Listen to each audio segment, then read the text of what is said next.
I hate chores, but I would reorganize my bookshelf every single day if possible. Today we are going to be doing something extremely painful. So I'm going to be organizing my books as well, since it's kind of a comfort activity for me. Basically, what is happening is I am moving really soon and I cannot take a lot of books with me, so I need to unhaul quite a few books. I own over 300 books, and so this is not going to be an easy thing to do. To make it just slightly easier, I'm also just going to reorganize my bookshelves, and then I have some other bookshelves that you can't see in this shot, just because I absolutely love reorganizing books. I hate chores, but I would reorganize my bookshelf every single day if possible. It is my absolute favorite chore decluttering sort of activity to do. In case you all are curious, I'm going to be listening to the audiobook Daughter of No Worlds by Carissa Broadbent while I'm cleaning. I am currently 40% through this audiobook. I am absolutely loving it. It has great Goodreads ratings, and I read it because I saw so many people on Booktok and Booktube recommending it, but I wasn't expecting to love it this much. I'm just super into the storyline. I find myself constantly wondering what's going to happen with the main character and the other characters in the book. The magic system is so unique. It is a high fantasy, but it feels a little bit softer than Fourth Wing or ACOTAR, if that makes sense. So that's what we're going to be listening to while we are cleaning. Well, what I'm going to be listening to. You all are not going to be listening to it because copyright. I'm going to be first taking all the books off of the shelves, and we're going to be organizing them by genre as well as by books I have read and books I have yet to read.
So it actually doesn't look like that many books when it's all laid out. I do remember I did a big unhauling a year ago, so I must have gotten rid of more books than I thought. And there's something I am super duper proud of. These are all the books that I have read, and then these are the books that I have yet to read. The pile of books that I have yet to read is so small, and I'm so proud of myself for getting through so much of my physical TBR. I know that my partner said he's going to be getting me a lot of books for my birthday, so the physical TBR is definitely going to be growing. Next up now is that I have to decide which books I want to keep, which books I want to take with me when I move, and which books I want to give away. So that's kind of how I'm going to do it, is the books I'm just going to give away right now, the books I'm going to keep at my parents' house in case I want them in the future, and then the books I'm definitely going to take with me. For that third category, I'm probably just going to write a list on my phone so that I have that to refer back to when it comes time to pack. I'm probably exposing myself here, but does anyone else find little random things when they reorganize their bookshelf? So many bookmarks just randomly stowed away, but also masks and receipts. Let me know if that's just a weird me thing or if you also have random things in your bookshelf.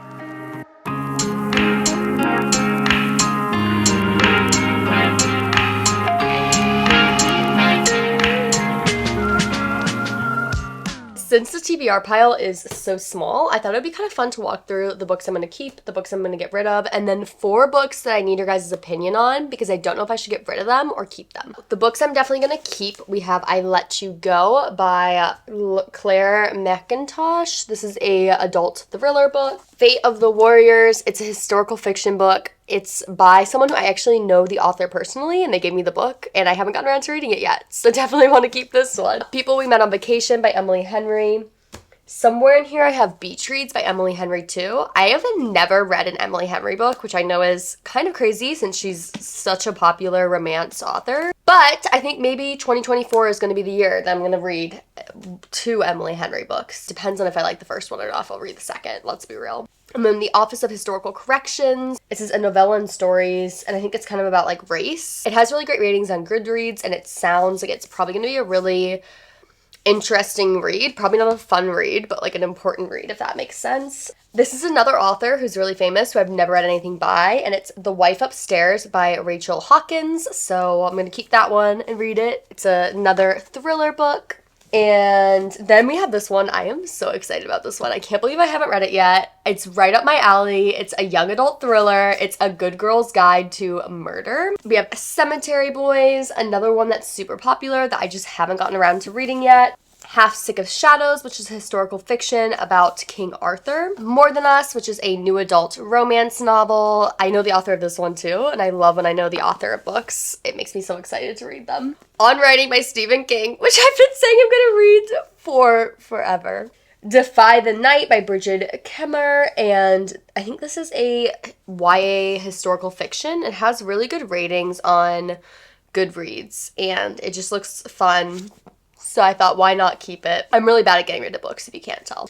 Then we have Under the Milky Way, which is like a paranormal romance. I love a good paranormal romance. Stolen Air, which I actually just got recently in my recent cozy reading and bookstore vlog. And then the final one is The Four Winds by Kristen Hanna. Now, the books that I'm going to be getting rid of are Shadow of Light. The only reason I'm getting rid of this one, and actually this one as well, The Dating Plan, is because I was sent both of these by the publishers, but they're book 2 in the series, and I don't have book 1, and I'm just like not that motivated to get book 1, so I think it's better to unhaul these. Hi guys, Editing Angela here. Sorry if you can hear my computer in the background. It sounds like it is dying from editing this footage. I realized that in these next couple of shots, you could 100% see up my shirt, and that was really embarrassing. So really quick, I'm just gonna go through the last couple of books that I want to get rid of in a way that you can't see up my shirt. So first we have these 2 books in the Afterlife of the Party series.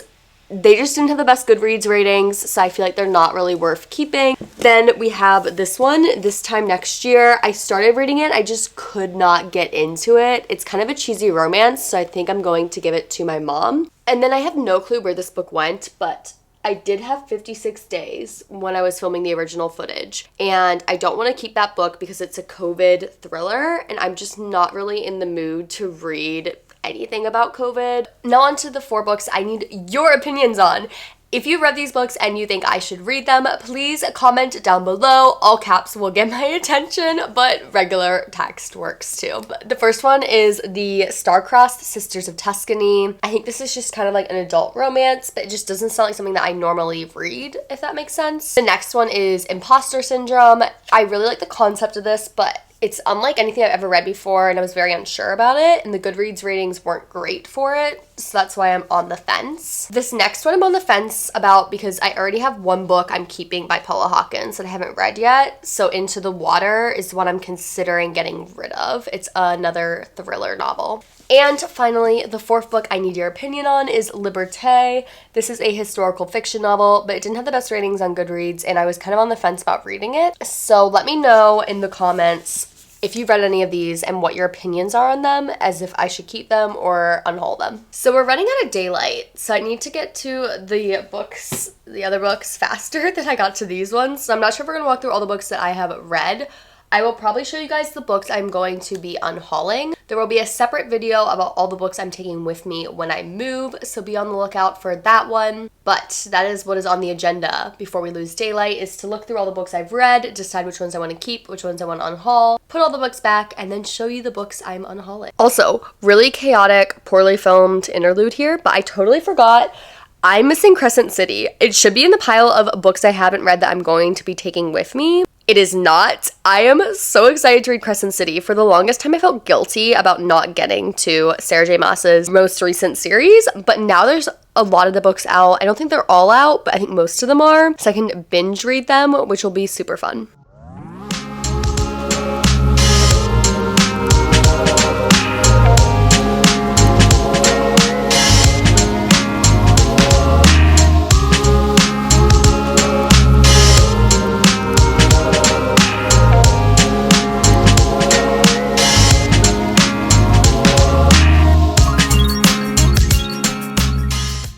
I have come to a decision. I'm so proud of myself. It's so hard for me to decide what books to get rid of whenever I have to do this. But I think I came up with some good ones. So let's talk through the books I'm getting rid of and the reasons why I'm getting rid of them. First up, we have The Constant Prince by Philippa Gregory. I like this book, but I think the odds of me ever rereading it are very slim. That's going to be the main reason for a lot of these books, including this next one, The Boyfriend Project. Again, such a cute rom-com, but I feel like this was more of a library book. Like, I should have just gotten it from the library versus a purchasing it book, if that makes sense. Next is Me Before You. I know this book is super popular, but I just feel like I enjoyed it, but it wasn't my favorite book of all time, if that makes sense. I keep saying if that makes sense after all these things. I'm gonna try to stop doing that. But Don't Hate the Player. This was cute, but it was all about video games. I have never played a video game other than Just Dance and Mario Kart, so it wasn't really the book for me, if that makes sense. Oh my god, I literally just did that again. Now, the next one is Woof by Woof. The main reason I want to get rid of this one is it was good, but it's not pretty enough to keep on my bookshelf. The next book is also kind of like that. How to Hang a Witch. Again, a really great paranormal book. Really great if you need a book for Halloween time, but just, yeah, it's not the prettiest. This next one I really loved when I was a kid, Me and Earl and the Dying Girl, but I haven't really read it as an adult, and I don't see myself reading it as an adult, so I'm gonna get rid of it. Next up, we have Pride. This was a really good Pride and Prejudice retelling, but I have so many Pride and Prejudice books and Pride and Prejudice retellings, and I just think this one could be better enjoyed by someone else now, if that makes sense. Next is Can't Take That Away by Stephen Salvatore. Another great book, but I just don't see myself rereading it. Now, this next one, I really like the author of it. She's one of my favorite nonfiction authors, but I didn't particularly enjoy this book by her, and it's Braving the Wilderness by Brene Brown. I love Daring Greatly. I love Rising Strong, but that one just wasn't really for me. The next one is The Glittering Court. This was one of the hardest ones I got rid of, but to be honest, I read the rest of the series from the library, so I feel like it's kind of more of a library book series. There's library book series, and then there's series that you buy. If you get it, you get it. Next, we have This Mortal Coil. This is a really good sci-fi book series, but I just don't see myself rereading it, and I didn't buy the rest of the series. I read them all from the library. And then we have The Dark Days Club. This is a really great if you're looking for a dark magic Regency era book, but I just don't want to keep it because I do need to pare down my books, and paring down my books is really hard. And then we have Outlander. I have the first 8 books in the Outlander series, and I've only read the first 3, so I think it's probably just time to get rid of them because realistically, I'm not going to be reading the others anytime soon. The final book that I'm unhauling is probably the most controversial book that I'm unhauling. It's a favorite by many people, probably lots of people watching this video. I don't mean anything by this. It wasn't my favorite, but I also don't like the original story it's retelling, which is why I think it didn't resonate with me as much, and it's These Violent Delights by Chloe Gong. I've never really been a Romeo and Juliet fan. This is definitely objectively better than Romeo and Juliet in my opinion, but I still just don't think I'm going to be keeping this one. We've gotten through the difficult part. We know which books we're getting rid of. Now comes the fun part, putting all the books back on the shelves. Woo!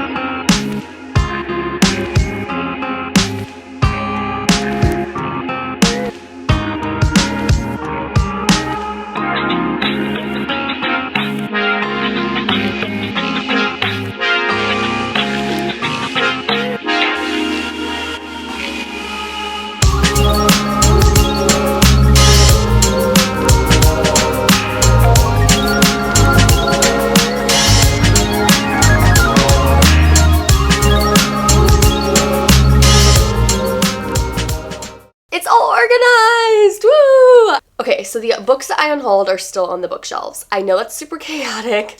I just want to give it some time before I fully unhaul them, if that makes sense. So you're going to see them in the background here, and probably in the background of some future videos as well. It is what it is, and hopefully I end up unhauling them. I'm going to unhaul them, okay? I promise. I have issues. Enough about my inability to unhaul books. Let's go through and see what the new setup is. Starting over here, we have the Sarah J. Maas shrine and my Harry Potter books. Down here, we have some fantasy and sci-fi. This is basically like the fantasy sci-fi bookshelf. Up here are either books I'm going to get rid of or books that I still need to read. And then these are just some random contemporary books in there because you'll see as we're going through this, it's much more chaotic than it probably should be. Down here, we have some more books, mostly that I either need to read or get rid of, and read or get rid of. And then over here, we have the classic shelf. So this is a piece of artwork. It says, "Visit Pemberley, home of Derbyshire's most eligible bachelors. We love a good Jane Austen artwork piece."